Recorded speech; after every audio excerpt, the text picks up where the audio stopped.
dans notre nouveau podcast du segment Crime c'est louche. Fait que moi, c'est Alexia. Moi, c'est Héloïse. Puis aujourd'hui, je vais vous parler du crime du 3 juillet 1979.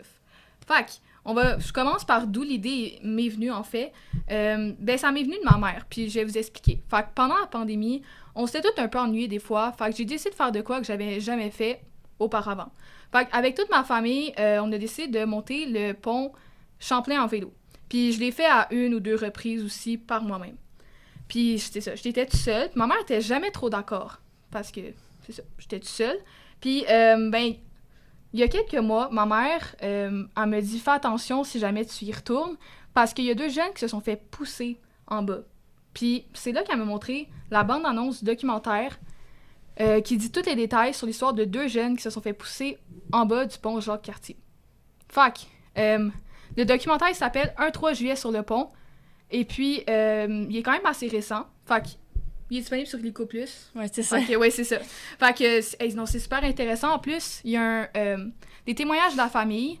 Puis, aussi de un des 2 meurtriers, qui est toujours en prison. Ouais, c'est ça. C'est ça. Gilles Pimparé, dans le fond, il est toujours en prison. Ben, l'autre aussi, Normand Guérin aussi. Mais Gilles Pimparé a accepté l'entrevue. Et puis, tout au long du film, ils ont eu comme une place spéciale, là, genre une espèce de cubicule. Ouais. Puis elle a pu poser toutes les questions. Puis, selon moi, c'est vraiment ce que... C'est ça qui le rend plus spécial. Ouais, c'est ça qui le rend très vrai. spécial comme documentaire. C'est pas une reconstitution... Ben, il y a des reconstitutions d'appels et tout, mais vraiment juste de l'avoir, lui, Ouais, c'est ça. c'est de que lui, quoi. il te raconte sur... C'est de quoi, sérieux. Fait que je vais commencer par raconter un peu le background de Gilles Pimparé, le meurtrier qui va, c'est ça, témoigner dans le documentaire. Parce que dans le cas de meurtre, tu sais, de secte, de toutes ces affaires-là, je trouve que le background, il y a toujours un petit lien, au moins, avec l'histoire. Fait que Gilles Pimparé, il a 68 ans actuellement, il est toujours en prison. Il est né à Montréal, dans une famille nombreuse. Il avait 2 frères et 3 sœurs. C'est pas très nombreux, ça. Mais en tout cas, c'est quand même, tu sais, c'est quand même 6 enfants. Ouais, non, fait c'est quand même, c'est beaucoup. C'est beaucoup. C'est plus tout le monde qui a 6 enfants. Non. Non, fait que c'est ça. Fait que son enfance, ça n'a pas été des plus joyeuses. Malgré qu'il était dans une famille unie, il était considéré comme le mouton noir de la famille. Il a vécu plusieurs abus. Il a été abusé sexuellement de son père entre l'âge de 8 et 12 ans. De la violence physique de la part de ses 2 parents, que Gilles a fini par faire vivre des abus de la même sorte à sa fratrie. Ouais. Il dit que c'est intense. Il dit que ses multiples actes de délinquance ont commencé là. Fait que dans sa mi-vingtaine, il rentre puis il sort de prison. Pour plein de motifs, puis il passe littéralement la moitié de sa vie en prison. Tellement qu'il était... Ouais, c'est crime après crime après crime. Fait que, là, il était déjà connu de la police. Fait qu'en 1978, il s'échappe d'une prison. Il a bafoué les conditions de remise en liberté. Puis, la liberté conditionnelle a été... Il y a eu la liberté conditionnelle pendant quelques mois. Puis, il se remet déjà à faire des crimes pendant l'été du drame, pendant qu'il est dans sa liberté conditionnelle. Puis c'est loin d'être tous ces actes qui ont été punis parce que il aurait pu être puni plus gravement. Ah ouais? Ouais, je te dis, là, Ok. on va voir par la suite. Normand Guérin, c'est son complice. Fait que Pimparé l'a connu en 1968 parce qu'il allait à la même école. Il avait une personnalité similaire, puis il avait les mêmes envies. Puis ils ont commencé rapidement à prendre de la drogue, faire des vols de dépanneurs, de maisons. Puis il y avait en fait, il racontait tout le temps pendant le documentaire que c'est vraiment les 2 délinquants, fait qu'ils ont vraiment... Ce sont même personnalité, fait que rapidement... Ok, fait que genre, ils étaient pareils, ils sont pareils. rapidement devenus meilleurs amis. Ouais. Ok, ouais. Ils pensent pas mal pareil. Fait qu'au moment des actes, Guérin, il avait 26 ans, puis Pimparé, il avait 25 ans. Ils ont commis le meurtre de 2 adolescents, Maurice Marcil et Chantal Dupont, âgés de 14 et 15 ans. Oh my God. Ouais. Maurice et Chantal ne se connaissaient pas avant les événements. C'était le frère de Maurice, Yvan, qui les a introduits dans le fond l'un à l'autre. Ok. C'est justement à ce sujet que la sœur de Chantal nous confirme, et je la cite, « La seule fois où moi je l'ai rencontré, c'est la dernière fois que je l'ai vu aussi. » Les 2, Wow. ouais, c'est ça. Fait que, tu sais, c'est vraiment, Ouais. c'était 2 inconnus avant. C'est vraiment juste le frère qui les a comme unis ensemble c'est et qui ont ça. presque le même âge. Donc, les 2 adolescents se sont retrouvés sur le pont Jacques-Cartier après qu'ils soient allés à un spectacle en plein air, un spectacle de Gérard Lenormand à l'île Sainte-Hélène. Puis, ce show-là, il n'intéressait pas vraiment Chantal et Maurice. Donc, après avoir eu l'approbation de la sœur de Maurice, dans le fond, les 2, ils vont quitter leur domicile À Longueuil. à Longueuil, ouais. En fait, ils vont quitter vers leur domicile à Longueuil, excuse-moi. Mais aucun des deux... voyons. Aucun des deux rentre à la maison. Ouais, c'est ça, mais aucun des deux va rentrer à la maison au final. Fait que pour leurs proches, c'était vraiment des journées d'attente, une vraie torture mentale parce que ils revenaient pas, là. Ouais. Genre, tu sais, ils étaient juste posés à être retournés chez eux ensemble. En plus, tu sais, ils étaient deux. Fait que, tu sais, il y avait pas un tout seul. Fait que, tu sais, déjà, on pense moins de risques, tu sais, sont deux. Puis, ben, c'est ça. Fait qu'ils étaient dans un contexte très angoissant. Puis, tu sais, ils se demandaient, est-ce qu'ils étaient vivants? Est-ce qu'ils étaient morts? Tu sais, c'est ça. Genre, tu sais pas à ce moment-là, est-ce que tes enfants se sont fait kidnapper? Est-ce qu'ils ont eu un accident? Tu sais, t'imagines le Tu sais pire, pas ce qui là. s'est passé, là. C'est ça. Tu te demandes si ça s'est en fait assassiné. Ils se sont-tu fait kidnapper? Ils se sont-tu perdus? Ouais. Ils ont-tu eu un accident? Tu sais vraiment pas ce qui s'est passé. Ouais, c'est ça, pauvre famille, là, C'est littéralement, ils étaient... Fait que, tu sais, au début, les autorités croyaient que les deux, ils avaient simplement fugué. Ouais, c'est ça. C'est vraiment hypothèse logique, tu sais, Ben, parce tu sais, que c'est deux adolescentes, jeunes. tu penses pas qu'il y a C'est deux ça. cons deux Mais cons non, qui sont c'est ça. allés, tu sais, les tuer, là, tu sais, c'est quelque chose, là.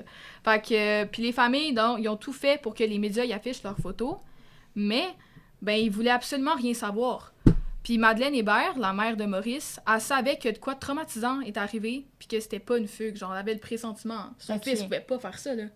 OK, ouais, non, c'est ça. Elle savait que c'était pas le genre de ses enfants. Non, comme c'est ça, ça, ouais. non, pas en tout.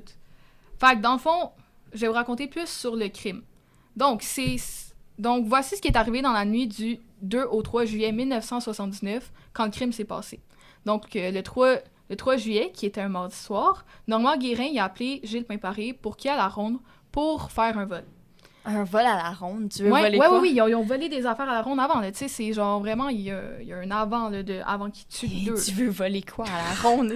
Des jouets, je sais pas. Il y a plein de commerces, je me dis, gars, écoute. C'est à l'île Sainte-Hélène, ils sont montés sur une montagne à côté du stationnement. Ils ont surveillé pour qu'ils puissent trouver quelqu'un pour faire de l'argent avec. Puis d'ailleurs, ils ont volé juste 2 $ à... oui, à Maurice puis à Chantal, ils ont volé 2 $.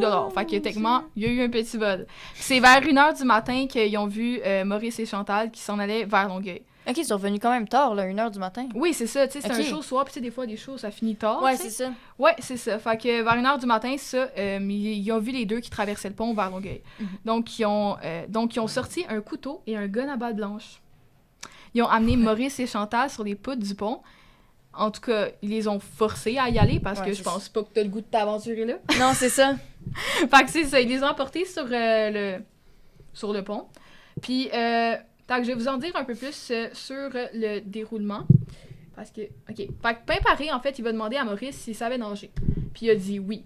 Fait que Pimparé, il a dit, et je cite, « Fais tes prières parce que je te jette en bas. What the Ah, ah, Oh my God, vraiment. OK. Fait que Guérin a fait une Direct de déclaration de 12 pages. Le 12 juillet 1979, dans lequel il raconte les moindres détails de ce qui s'est passé le jour du crime. Mon Dieu, OK, il était Ah, motivé, ah, là. Il était oui, motivé oui, oui. 12 pages. Guérin, il dit « J'ai descendu avec le gars sur une passerelle en dessous du pont. Là, le gars m'a demandé ce qu'on voulait faire. J'ai dit que mon chum avait le goût d'une femme. Pendant ce temps-là, Gilles était sur une autre passerelle avec la fille. Puis 1 heure après, Gilles Pimparé m'a dit « C'est à ton tour. » Fait que là, Gilles a dit au gars de s'asseoir sur le pilier, toujours en dessous du pont. Il a Mais dit c'est au quoi, gars... genre, ils l'ont violé? Oui, ben dans le fond, c'est ça. Dans le fond, ils ont violé Ah, Chantal. yark. Les Non. deux. Oh, yark. Puis lui, pendant ce temps-là, il était chacun avec Maurice pour genre y parler puis dire, tu sais, je vais te pitcher en bas du pont. Pendant ce temps-là, chacun violait Chantal c'est de son dégueulasse. bord. Fait que c'est ça. Ouais, je sais, hein. Fait qu'il a dit, ouais, c'est à ton tour. Fait que là, Gilles, il a dit au gars de s'asseoir sur le pilier, toujours en dessus du pont. Là, il a dit au gars, fais ta prière parce que tu vas mourir là. Puis c'est là que, puis ce que Gilles faisait avec la fille, c'est qu'il l'a violée. Puis après, Ouais, c'est Pimparé à son tour, comme j'ai expliqué. Ouais. Donc, il faut prendre en compte que Normand Guérin, il était à jeun durant tout le drame. Et Gilles Pimparé, il dit, lui, qu'il va être intoxiqué. Mais c'est-tu vrai ou... On le sait pas. Mais même intoxiqué, tu sais, de jeter quelqu'un du pont, tu sais. Ouais, mais- Il arrive plein d'affaires, mais justement, c'est ça que j'ai raconté plus tard, mais les policiers, ils peuvent pas, genre, savoir que vraiment, même si t'es intoxiqué, tu serais rendu jusqu'à pitcher un gars en bas du pont puis à violer une fille. Ben, à violer une fille, ça, Ouais, peut-être, mais à pitcher un gars en bas du pont, d'avoir des idées comme ça, même intoxiqué. Ouais, mais tu sais, en même temps, je veux dire, intoxiqué, ça change un peu. Ça change genre- ton mood, là, Mais- ouais. sais, pas à ce point-là, mais c'est sûr que si déjà de base, il y avait des petits problèmes mentaux, puis que là, il s'est intoxiqué, c'est sûr que là, ça pourrait avoir mené à ça. C'est ça, ouais.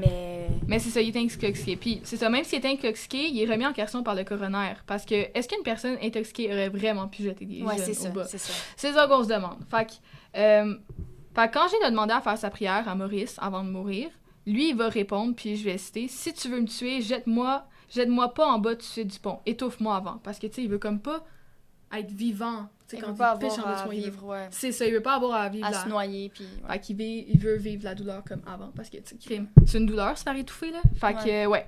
Fait qu'il fait ce qu'il leur a dit, puis ils l'ont poussé en bas.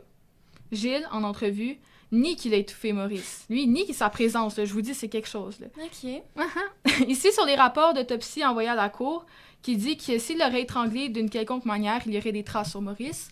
Puis on n'a pas trouvé de traces sur Maurice. Fait que lui...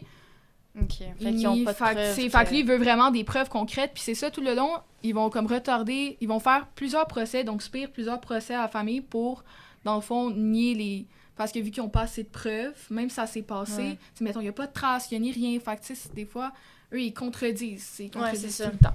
Fait que, c'est ça.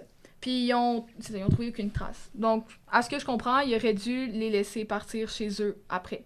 Okay. Mais Chantal a vu le meurtre de Maurice. Ouais, okay, même si elle a été violée. Elle est encore en vie, elle, oui, c'est vrai. mais elle s'est fait violer avant. Ouais. Fait que c'est ça. Fait que vu qu'elle a vu le meurtre de Maurice, les deux traîtres, en fait, se seraient fait arrêter si Chantal reste en vie parce que Chantal aurait peut-être dénoncé. Ouais. Tu sais, ils veulent quand même pas prendre de chance, là. Fait qu'ils l'ont donc tué par peur. Fait que Gilles dit que ce qui est arrivé à Maurice, c'est un accident parce qu'ils n'ont jamais voulu le tuer. Parce qu'ils n'ont jamais voulu tuer quelqu'un. Ouais, mais après ça, quand il va se rendre compte que Chantal aussi est morte, là, oui, ça pourra pas être un accident. Là. Chantal s'est fait étrangler aussi avant d'être jetée en bas du pont. Fait que même sort final. Mais là, c'est fait violent en plus. Ouais. Fait que Robert Ménard, le technicien en scène de crime qui a inspecté à ce moment-là, là, sur le pont Jacques-Cartier après l'événement pour trouver les preuves des actes de Pimparé et Guérin, il était là, à cet endroit-là, puis il a témoigné pendant le documentaire. Puis il a trouvé l'endroit précis, là, où ils ont violé Chantal, parce qu'ils ont trouvé un pad de sa brassière, qu'ils ont trouvé quelques-uns de ses cheveux. Oh. Ouais. Fait que, tu sais, on a des preuves du viol de Chantal, mais tu sais, ça, c'était déjà le plus évident. Fait que, voyons, je vais y roter en même temps. Les deux, ils ont été arrêtés le 5 juillet. Fait que vraiment, comme 2 jours après, là. Ils avaient commis presque un crime par semaine, la semaine précédente. Fait que, par jour? Oui. Par jour, parce que tu as dit par semaine. Par jour. OK, t'entends. Il avait commis presque un crime par jour la semaine précédente. Ouais. C'est ça. Fait que, tu sais, déjà, il était cherché, là. Fait que le premier procès, il va se dérouler devant le jury en octobre 79. Fait que déjà, tu sais, comme très peu, tu sais, la justice était vide dans ce temps-là. Ouais, parce que là, c'est plus toujours le cas, là, justement. Fait que, d'ailleurs, voir l'attitude qu'ils ont eue, les deux meurtriers pendant le procès. Fait qu'un des membres de leur famille, aux deux, à Chantal et Maurice, vont témoigner que pendant le procès, Guérin, il avait la tête baissée. Comme, peut-être s'il regrette un peu. Puis Pimparé, il avait l'air sous effet ou il avait l'air perdu, il regardait tout autour. Okay. Ce qui fait que l'un était conscient, mais pas l'autre. OK. Puis, tu sais, Pimparé aussi, on va dire, c'est lui qui était sur les substances. Fait que, tu sais. Ouais. En tout cas, il était perdu de base, on va se le dire. Parce que, tu sais, tu peux pas avoir pris des substances avant un procès, là, qui non, c'est pas logique, là. Fait que, tu sais, en tout cas, après avoir été déclaré coupable, après avoir été déclaré coupable après le premier procès, aussi après 5 ans sur 25 ans ferme d'emprisonnement auquel il avait été condamné, la Cour a demandé un nouveau procès en avril 1984. OK. Le deuxième procès, il y a la demande des 2 prisonniers qui auraient dit aux policiers qu'il n'y avait pas de preuves puis qu'ils allaient en chercher. Quoi? Qu'ils allaient en chercher. Ouais, ils voulaient vraiment qu'ils investiguent plus. Tu sais, ils sont prêts à faire subir un deuxième procès déjà que ça fait mal aux familles. Là. Ouais, c'est ça. Comme déjà, puis c'est ça, des familles, ils disaient là-dedans, comme ça fait vraiment mal, le deuxième procès, ça a été pire. Tu revis la douleur encore une deuxième fois. Fait que, tu sais, c'est ça que... Ouais. Non, j'étais rendue où? Le deuxième procès, il y a la demande du prisonnier. Ouais, c'est ça.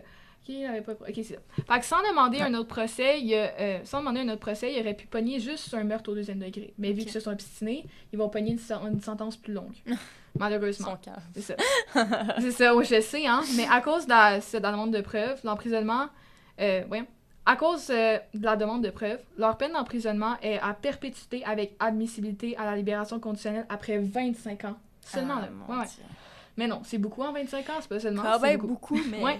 Fait que durant le procès, les familles ont pu remarquer ce que Normand Guérin a souri à quelques occasions, puis que Gilles Pimparé avait dans la misère à rester éveillé. Fait que c'est ça. On voit. Non, ça, c'est très psychopathe de se mettre à sourire pendant un procès où Non, t'as tué des gens. que t'as tué du monde, là. Puis que tu nies, en plus. Mais c'est ça.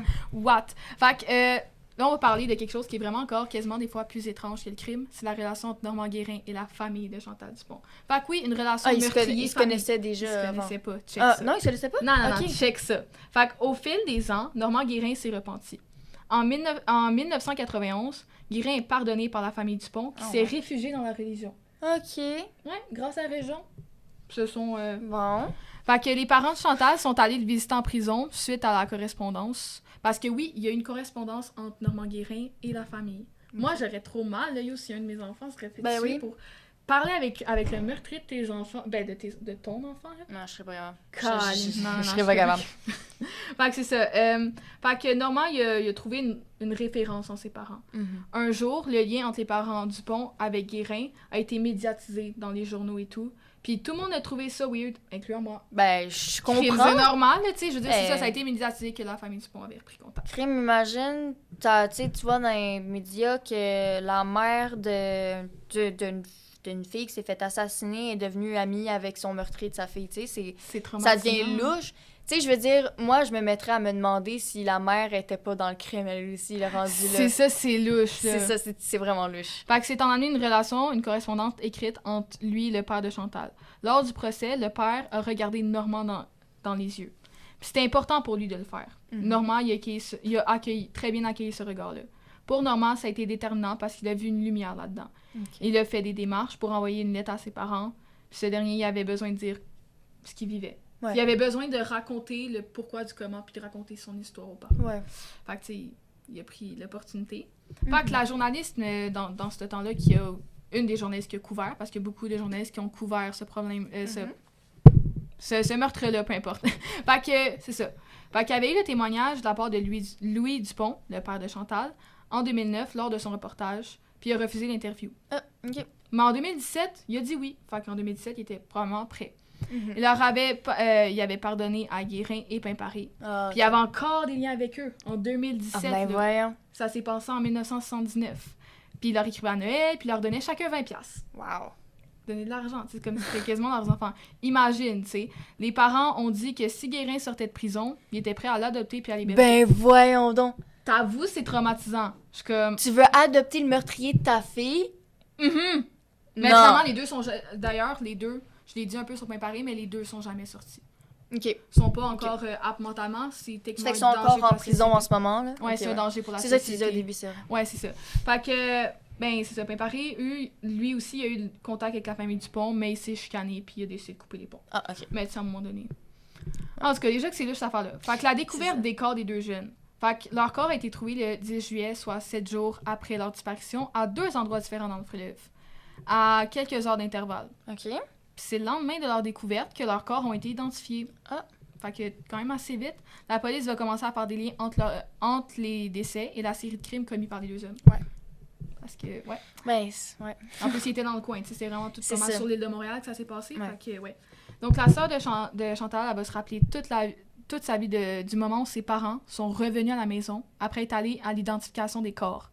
Puis quand elle a vu ses parents rentrer à la maison, elle a vu son père avec les lèvres bleu marin. Il n'y a pas une mot qui se sont échangés. Puis ils se sont fait un gros câlin. Puis ils ont beaucoup pleuré. Puis ses parents, ils étaient, bien sûr, démolis. Ben, je comprends. C'est comme, sont allés à l'identification des corps pour être sûr que c'était eux. Ça doit être traumatisant de voir ton enfant. De revoir ton enfant mort, ouais, c'est ça. Puis pas dans un bel état. Non, c'est ça. Chantal, mais en fait, les deux, là, mais... Fait que, en cours, ça, comme je dis, Pimparé, il nie sa présence aux événements. Mais Guérin, lui, avoue. C'est lui, il sait. C'est ça. Fait que Pimparé va passer au polygraphe, donc au détecteur de mensonges. Okay. Puis dans le documentaire, le polygraphe qui était présent avec Pimparé ce jour-là, John Gallianos, il va témoigner. Donc, Pimparé a menti au détecteur de mensonges. Ah! Le polygraphe a fait le test. En fait, le polygraphe qui a fait le test Non, ça, j'ai déjà dit ça. Pourquoi c'est répété 2 fois? En tout cas, 10 minutes après qu'on lui apprend qu'il a échoué le test, c'est là qu'il avoue sa responsabilité dans le crime. Fait que lui, il va l'attendre après le polygraphe pour tout faire. C'est fucké, hein? C'est ça. Fait qu'il dit qu'il le regrette. Puis Pimparé dit au polygraphe, il dit « Où vous allez voir demain? » Fait que le polygraphe, il a comme compris comme s'il allait se suicider. Parce que là, il a avoué son crime. Puis de un, il a quand même menti au polygraphe, mais il a dit la vérité quand il avait fini le test. Genre, le test était fini, puis c'est là qu'il faut qu'il avoue. Comme si... Je sais pas, c'est drôle parce que, tu sais, c'est le polygraphe qui est donné aux autorités. Ouais. Fait que, tu sais, en tout cas, fait que le polygraphe, en fait, c'est là qu'il a vraiment eu toute l'histoire, puis qu'il a écrit la version des faits de Pimparé parce qu'il refusait de le faire lui-même. Guérin, on s'en rappelle, il a déjà, lui, fait une version de ses faits, mais par lui-même. Fait que, croyez-le ou non, ça a pris 16 ans avant que Pimparé avoue sa responsabilité. Ben, voyons comme donc. on dit le nier avant. Puis, j'aimerais préciser que lors des funérailles des deux enfants, les familles ne savaient pas encore la cause du décès des deux jeunes. Ok, je pensais qu'ils savaient. Non, ils savaient pas ça... Non, ils savaient pas encore. Parce que c'était pas clair. Tu sais, ils savaient pas... Tu sais, ils savaient peut-être que... En tout cas, ils savaient pas tout, là. Fait que c'est pas mal ça. La famille de Chantal avait le sentiment qu'il y avait de quoi tragique. Fait que la cour et les tentatives de libération conditionnelle qui ont été faites pour les deux. Puis ça, il y en a beaucoup, attention. Donc, oui, ils ont essayé beaucoup de fois. Toutes les fois, ça a chié. Ben, j'imagine. Ça a pas marché. Fait qu'en 2005, on annonce que Gilles Pimparé, il pourra pas sortir de prison, même après avoir purgé sa peine de 25 ans, comme demandé. On refuse sa demande voyons. On a refusé sa demande parce que on juge qu'il représente toujours un risque pour la sécurité publique. Ok, ouais. Entre 2001 et 2021, il va faire 9 demandes de libération conditionnelle. Puis ils vont toutes être refusées. Ben oui. Pour la sécurité publique, bien sûr, parce c'est que sûr, là. on a peur des récidives. Là, fait à l'automne 2000, les agents correctionnels ont découvert dans l'ordinateur de Pimparé des films et plus de 1500 photos pornographiques. Mon Dieu. Déjà, il n'aide pas son cas, le gars. Hein? Non, mais c'est ça. Puis on trouve des photos pornographiques. Puis tu sais, en tout cas, il a violé plusieurs personnes dans sa vie, dont ses sœurs, puis là, il a violé Chantal. Fait que, tu sais, déjà, c'est un affaire. Hein? Fait qu'il a refusé un traitement avancé pour délinquants sexuels parce que lui, ben, il se qualifiait pas comme comment il a été décrit. OK. Non, il disait pas délinquant sexuel.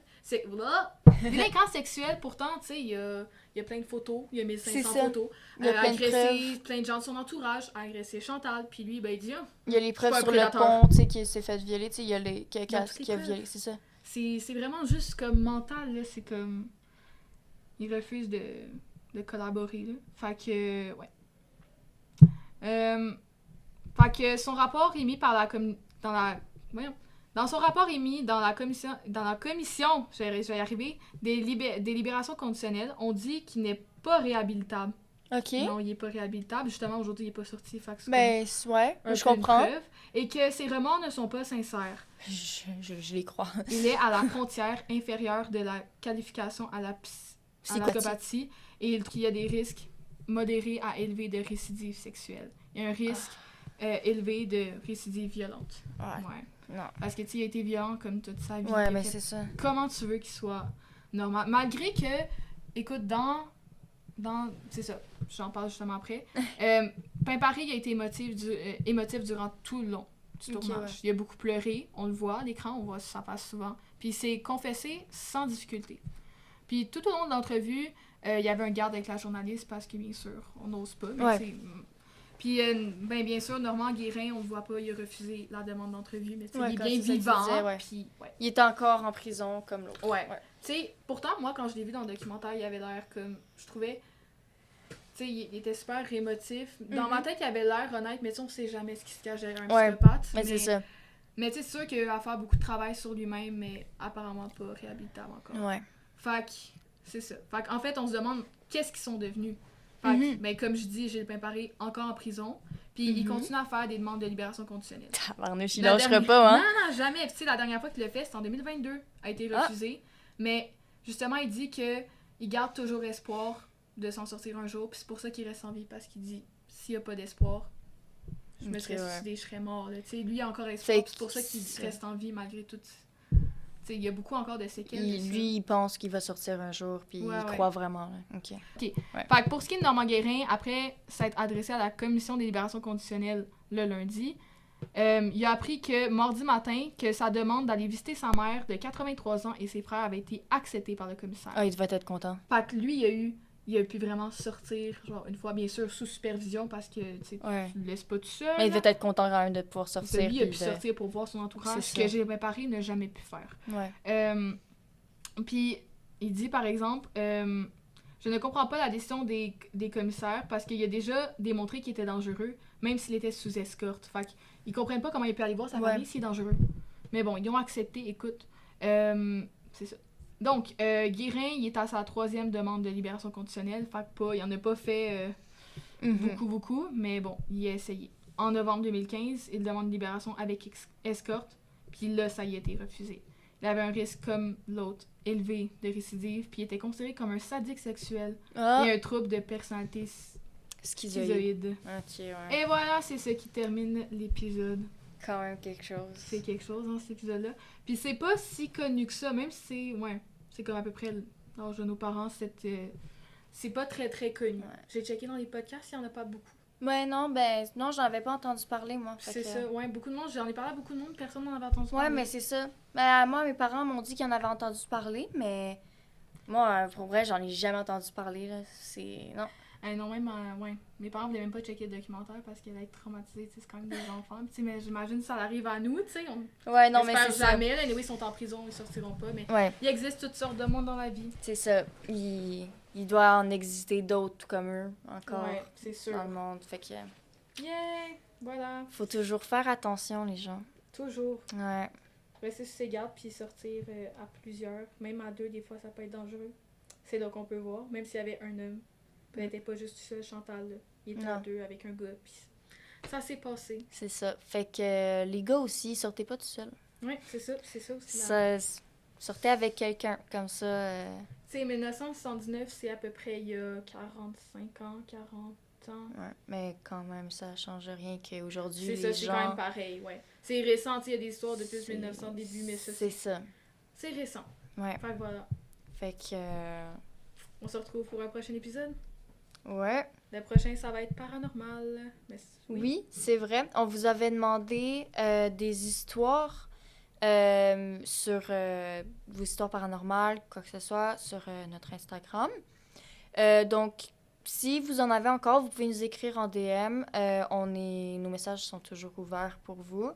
Vous pouvez toujours nous raconter vos histoires n'importe quel moment, puis on va les prendre pour une prochaine vidéo au pire. Même en commentaire aussi, c'est... Mais c'est ça. Où, dans le fond, c'est n'importe où, tant que vous nous le dites, puis qu'on en prend note pour une prochaine vidéo, nous... On en a quand même aussi des histoires. Non, on en a quand même reçu. Personnellement, on a checké plein d'affaires paranormales quand t'es jeune, même là, tu sais, t'es arrivé des affaires, fait que... Ouais.